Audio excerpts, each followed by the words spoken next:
Assalamualaikum, anda sedang menonton Sekilas Fakta 14 Jun 2022 bersama dengan saya Nursyah Mama Amin.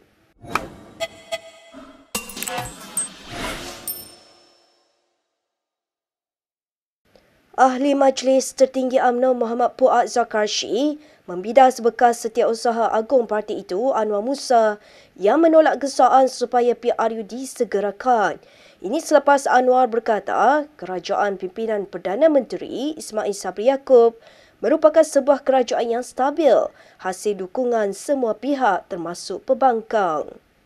Menulis di laman Facebooknya, Fuad berkata Anwar tidak sepatutnya merendahkan kebijaksanaan rakyat memilih kerajaan yang stabil dalam PRN Melaka dan Johor sebelum ini. Katanya semua pihak termasuk pelabur asing tahu bahawa kerajaan pusat hari ini adalah kerajaan majoriti lemah yang boleh diugut, ditekan dan ditinggalkan pada bila-bila masa. 2 hari lalu Anwar yang juga Menteri Komunikasi dan Multimedia berkata tiada keperluan mendesak ketika ini untuk membubarkan Parlimen bagi membolehkan PRU dilaksanakan susulan kerajaan ketika ini yang stabil. Mengulas lanjut, Fuad berkata, Anwar tidak sepatutnya membuat tafsiran mengikut seleranya berhubung titah yang di-Pertuan Agong yang menitahkan ahli-ahli politik menghentikan segera politiking. Tambahnya juga tiada apa yang perlu dibanggakan dengan MOU di antara kerajaan dan PH apabila kerajaan gagal mendapatkan sokongan untuk melanjutkan subsection SOSMA di Dewan Rakyat. Fuad juga secara sinis berkata, pihak yang mahu melambatkan PRU adalah mereka yang takut tidak dicalonkan semula dan hilang jawatan.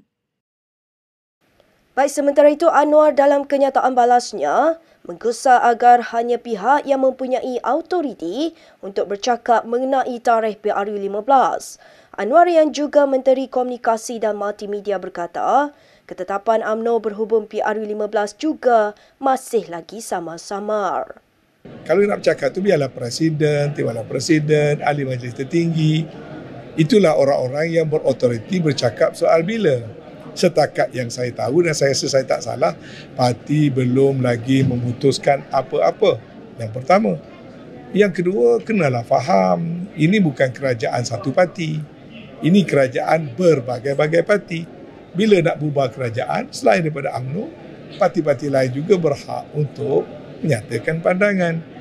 Dalam pada itu, Anwar mempertahankan kenyataannya baru-baru ini bahawa tiada keperluan untuk menyegerakan PRU kerana kerajaan yang ada ketika ini berada dalam keadaan stabil. Saya nak tanya balik, buat pilihan raya jamin stabil ke? Tak kena gaya satu parti pun tak boleh buat kerajaan, tak stabil balik. Ulang balik masalah pasca PRU 14.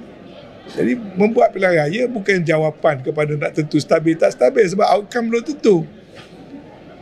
Yang boleh tentu stabil tak stabil ni kerajaan yang sedia ada ni. Stabil tak stabil, macam mana nak stabil? Pertama, cukup sokongan majoriti dalam Parlimen. Sekarang ni cukup ke tidak? Lebih daripada cukup.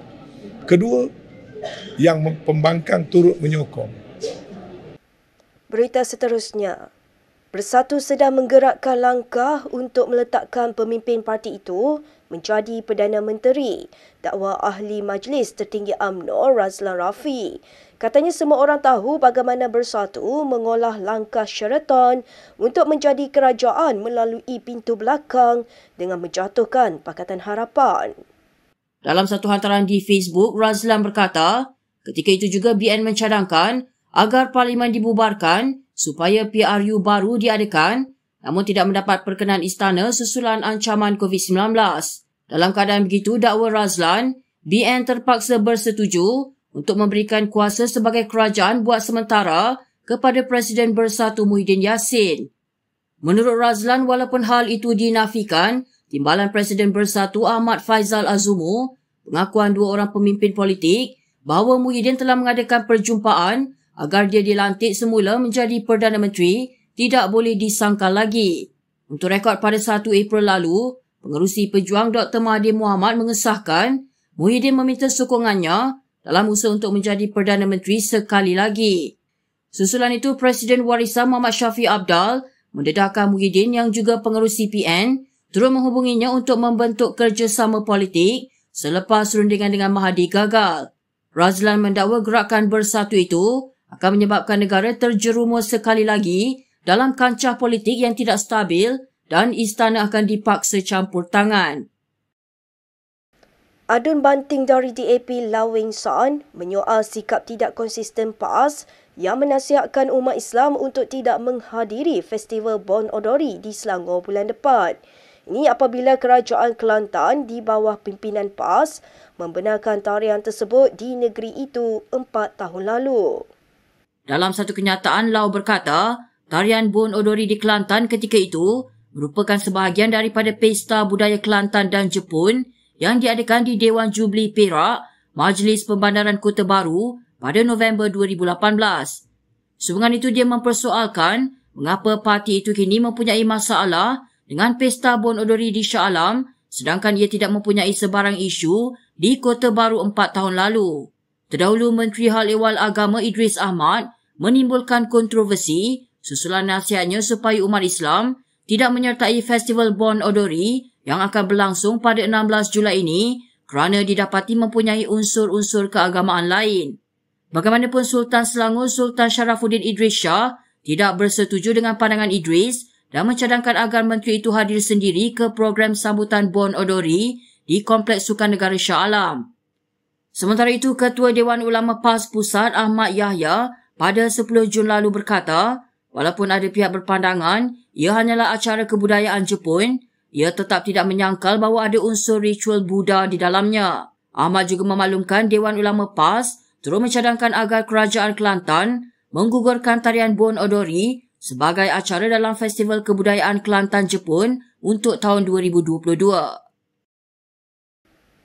Baik, kita ke perkembangan berikutnya. Bekas Ketua Pegawai Eksekutif 1MDB Arul Kandasamy sedia tampil sebagai saksi pendakwaan dalam kes pindaan laporan audit 1MDB terhadap Najib Razak. Peguam Bela NC Vanadan mengulangi bahawa anak guamnya itu tetap dengan kenyataannya yang direkodkan SPRM dalam kes membabitkan bekas Perdana Menteri itu. Peguam itu memberitahu Hakim Perbicaraan Muhammad Zaini Mazlan semasa perbicaraan hari ini mengenai usaha pihak pendakwaan untuk memanggil Arul Kanda sebagai saksi utama terhadap Najib.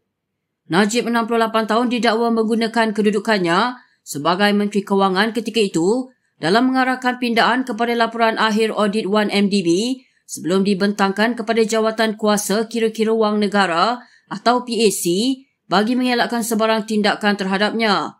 Arul Kanda dituduh bersubhat dengan Najib dalam membuat pindaan bagi mengelakkan ahli Parlimen Pekan itu dikenakan tindakan.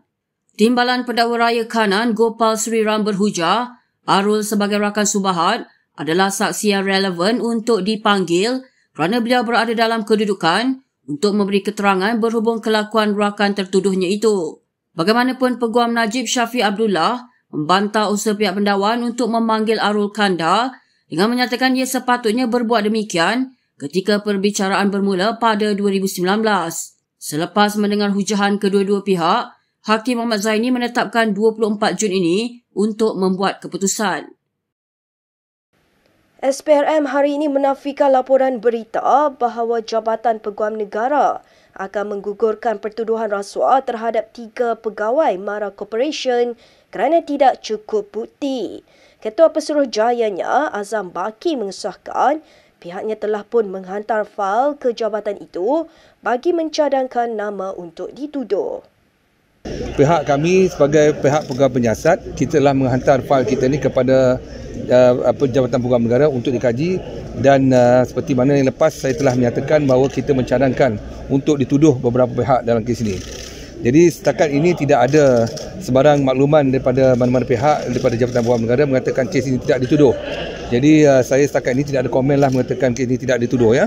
Namun demikian seperti mana saya katakan lagi sekali bahawa penilaian kami kita telah menyiasat dan kita pada pandangan kami ada keterangan yang memadai atau mencukupi untuk mencadangkan pertuduhan terhadap beberapa pihak. Terdahulu Azam ditanya mengenai laporan berita yang mendakwa AGC dijangka tidak akan mendakwa pegawai Mara Corporation yang disiasat kerana bukti yang diperlukan untuk langkah tersebut tidak mencukupi. Februari lalu SPRM menjalankan siasatan berhubung dakwaan penyalahgunaan kuasa yang melibatkan Elon beberapa pegawai kanan di syarikat cabang pelaburan Mara berkenaan. Antara salah laku yang didakwa adalah eksekutif menaikkan allowance tanpa kelulusan, membuat tuntutan berganda dan menyalahgunakan harta syarikat seperti kereta. SPRM juga sebelum ini menyerbu ibu pejabat MARA Corporation dan pejabat setiausaha korporat di Kuala Lumpur berhubung dakwaan terhadap pegawai kanan syarikat itu. Baik, berikut beberapa lagi ringkasan berita untuk hari ini.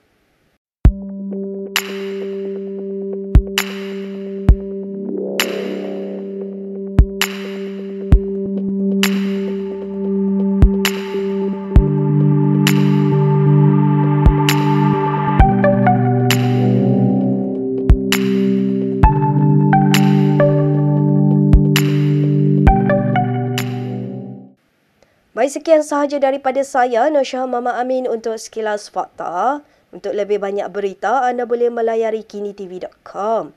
Anda juga boleh mengikuti kami di Instagram, Twitter, YouTube dan Facebook. Salam hormat dan jumpa lagi.